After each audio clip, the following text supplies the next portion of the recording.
Part 1. You will hear a telephone conversation about studying abroad. You should answer the questions as you listen because you will not hear the recording a second time. First, you have some time to look at questions 1 to 6.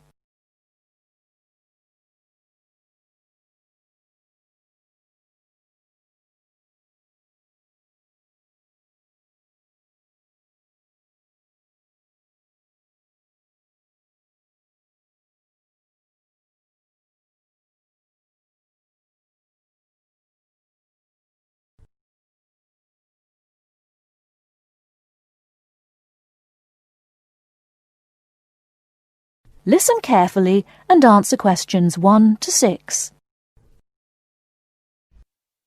Hello, admissions guidance. How can I help? Hello.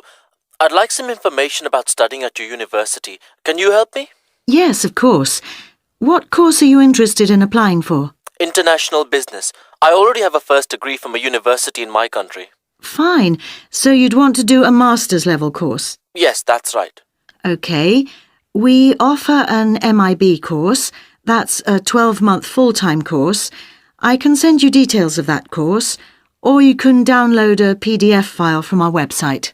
Could you put it in the post, please? I don't have access to the internet at the moment. Could you tell me what qualifications I need for that course? Yes, for the MIB, you need a first degree. The minimum qualification is a 2-1 or a first. Okay. And in English language, you need a score of 7 or above in IELTS. That's not a problem. I have a 9. That's fine.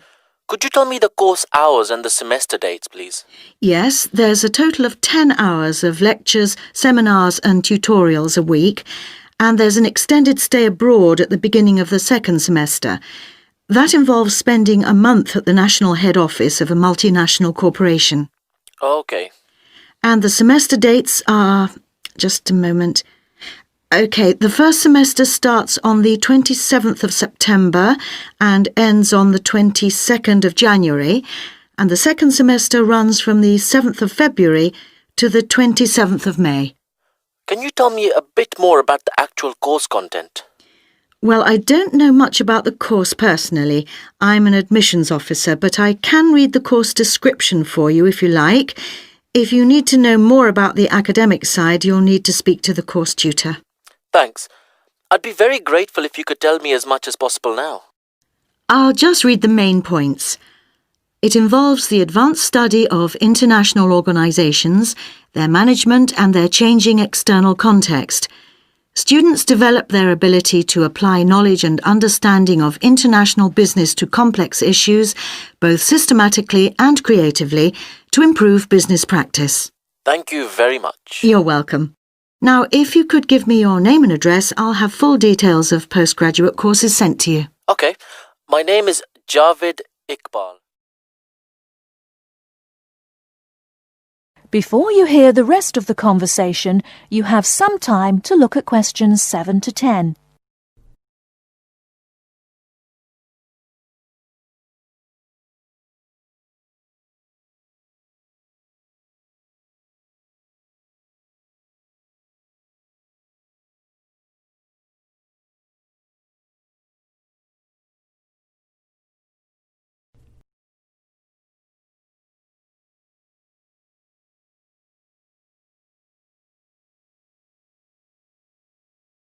Now listen and answer questions 7 to 10.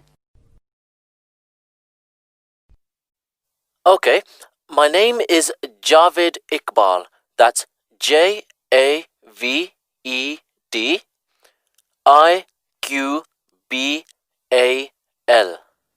Thank you.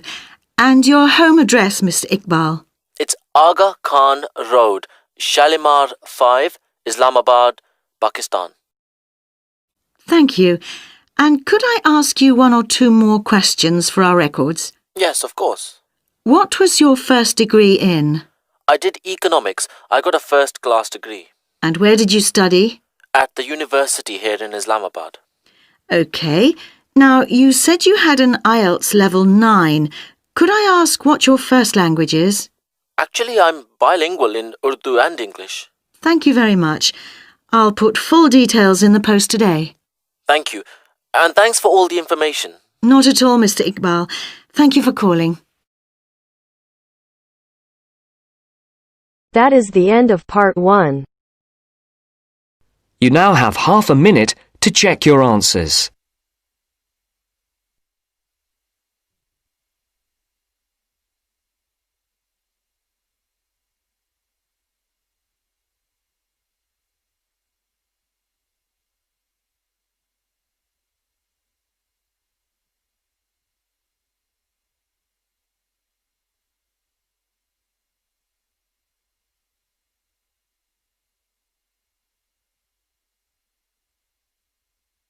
Now turns to part 2. Part 2. You'll hear 2 university students discussing a social science lecture they attended. First, look at questions 11 to 14.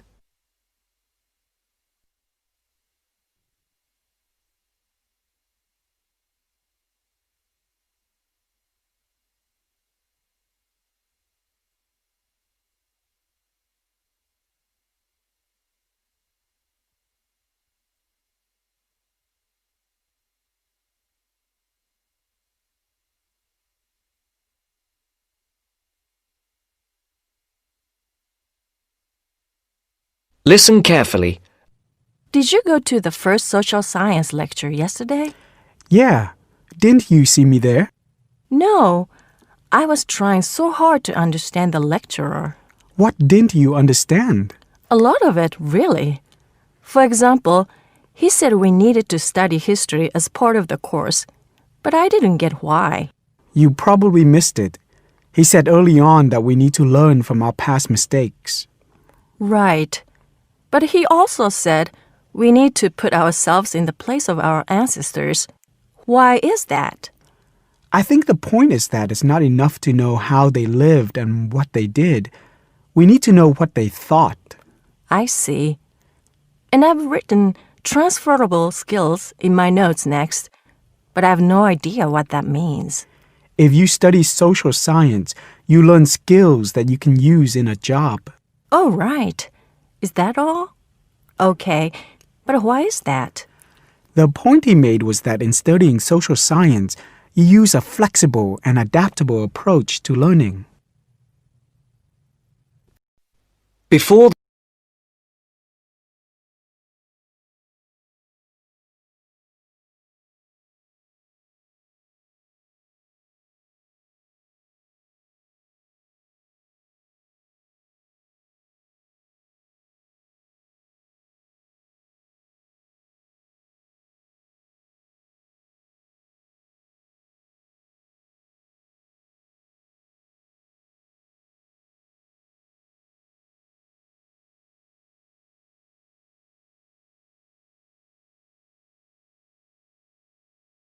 of the talk.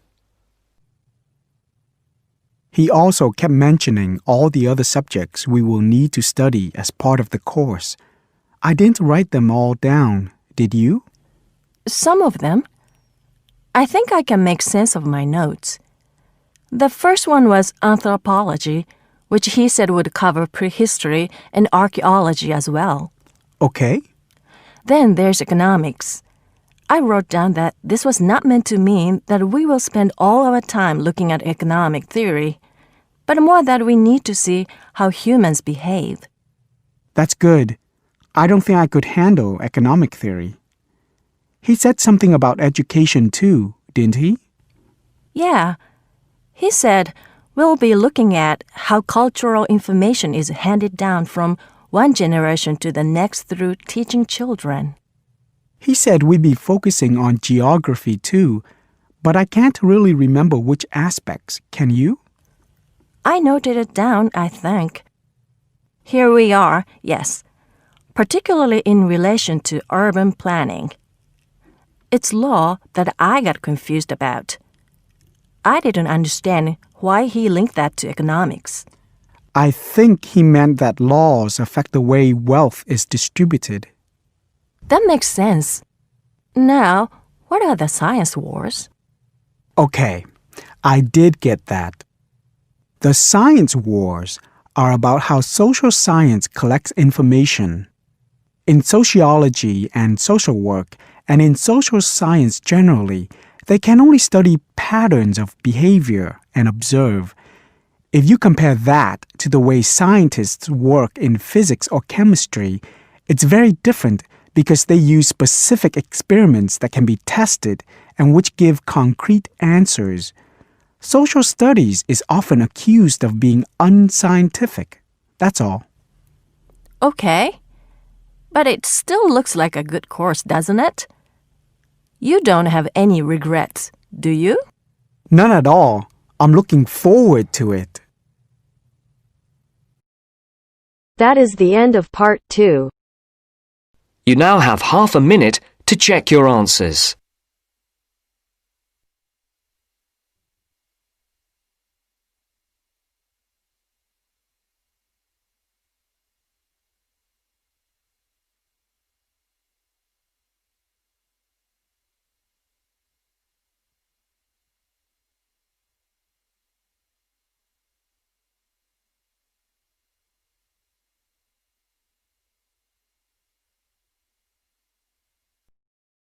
Now turns to part 3.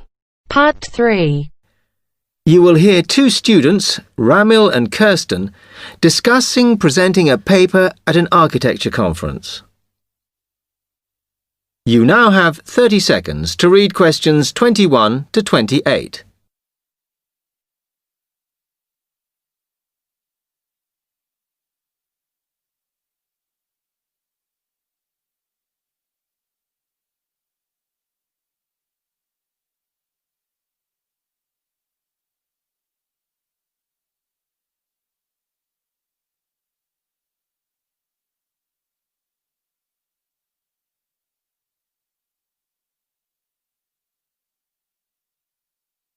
Hi, Kirsten. Have you heard about that architecture conference in Oxford at the end of the year? Yeah, I saw the leaflet on the notice board.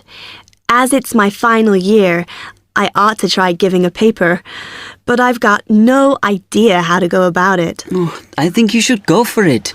I did one last year. It's quite straightforward. First of all, you need to see what the conference themes are. You know, what topics they are covering. You can do that by looking it up on the website. You need to submit a paper that falls into one of the categories they give you. Oh, that may give me some ideas. Then, while you're doing that, you should also have a look at the information on how to submit your paper. The rules, if you like, such as the length. It's important you follow those. I see. And then I suppose the next stage is to start writing it up. I'd like to use it as an opportunity to propose some future work, but I understand it must be based on current work.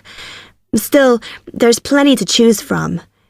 It makes sense to do something that I'm more familiar with. Yes, and the other thing is, when you've written it up, then go back and look at your data carefully and make certain that you've presented it in a format that is standard for your subject. Remember, people have to absorb information very quickly while they're listening. Don't make it too complicated. Okay, well, I reckon that'll take me about a month to get that sorted. Then the next thing I have to do, I guess, before I send it off to the conference organizer, is give the whole thing to the events officer so that he can look through it and see if it all makes sense and is okay. Yeah. Remember to warn him that it's en route so he can fit it into his schedule. Oh. Then you're done, really. All you have to do after that is to go through it and sort out any changes you need to make. Then finally, you can submit it. You can do that online. Phew, good. Then I just wait to hear, I suppose. How long does that take? It depends, but usually about 6 weeks. Oh. When you hear if your paper has been accepted, then at that stage, it's worth giving them a list of any technical things you need when you actually give the talk. A screen or video players or that sort of thing. Okay, but that's a long way off. And I know that if my paper is accepted, then at that stage, I have to give them a short text about myself and my academic background so that they can put it in the brochure. Famous at last. Yeah. Before you hear the rest of the conversation, you have some time to look at Questions 29 to 30.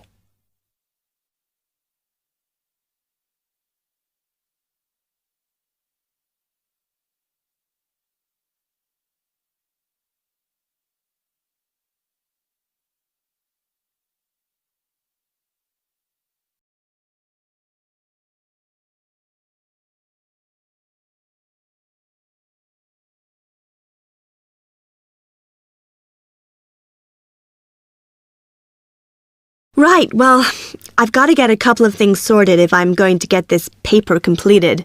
Have you got enough data? Possibly. I'd like to reinforce some of it, though, so I thought I'd send out some more questionnaires. I was looking at that thesis that Angela wrote last year, and she said you need a sample of over 100 to be sure of your results. I think some of this year's postgraduates are doing some of the same stuff as you on buildings. Why don't you talk to them? I'll end up getting confused. It would be more useful for me to actually go out to that site by the rail bridge to see how they're building the new factory. Oh. I managed to get hold of Professor Barnett at London University, and he said I should go out and take pictures. I'm pretty busy, but I'll have to make time. Anyway, what about you? What are your plans?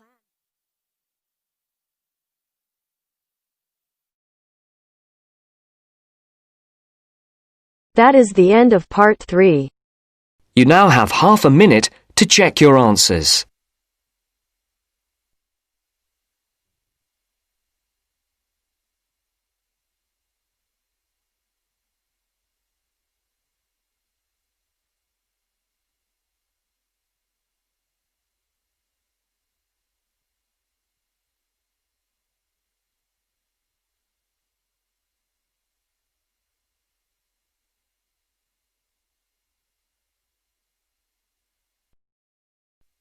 Now turns to part 4.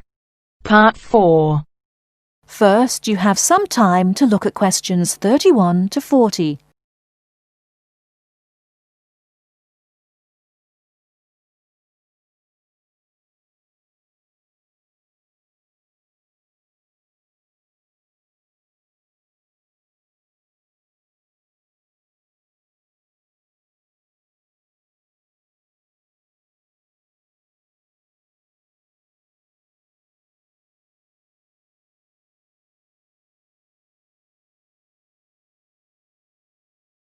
Now, listen carefully and answer questions 31 to 40.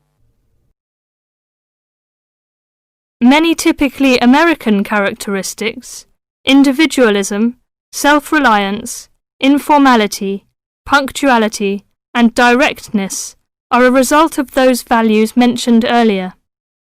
Other national traits could also be identified, however. 1. Americans cooperate. Although often competitive, Americans also have a good sense of teamwork and cooperate with others to achieve a goal. 2. Americans are friendly, but in their own way. In general, friendships among Americans tend to be shorter and more casual than friendships among people from other cultures. This has something to do with American mobility and the fact that Americans do not like to be dependent on other people. Americans also tend to compartmentalize friendships, having friends at work, family friends, friends on the softball team, etc. 3. Americans ask a lot of questions, some of which may to you seem pointless, uninformed, or elementary. Someone you have just met may ask you very personal questions.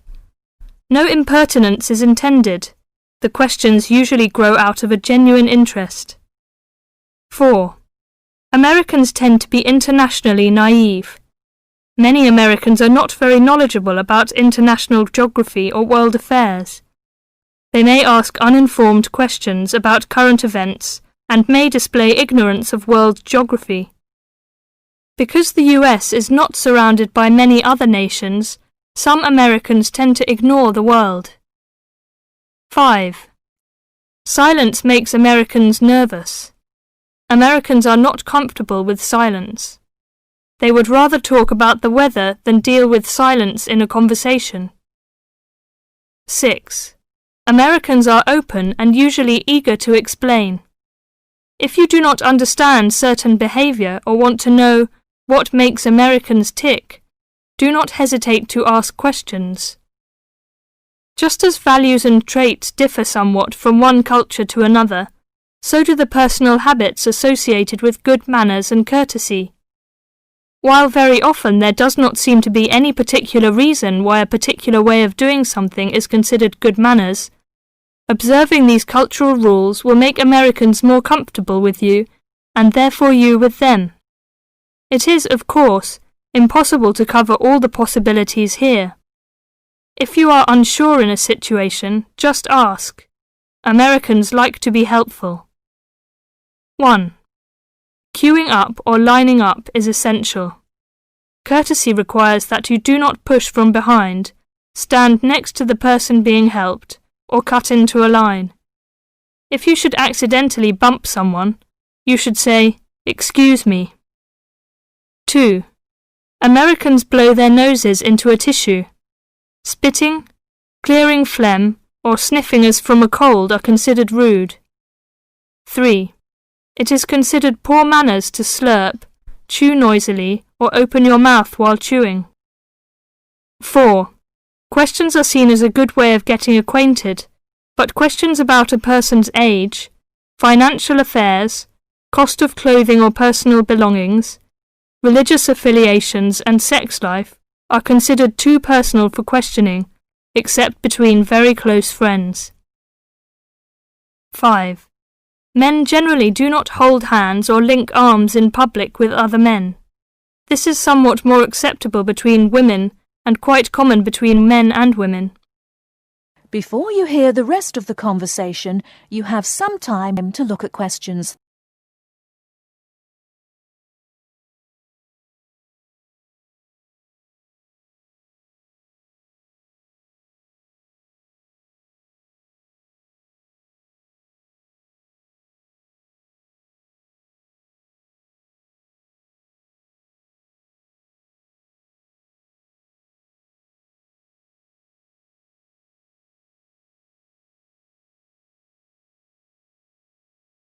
Now, a few words about personal safety.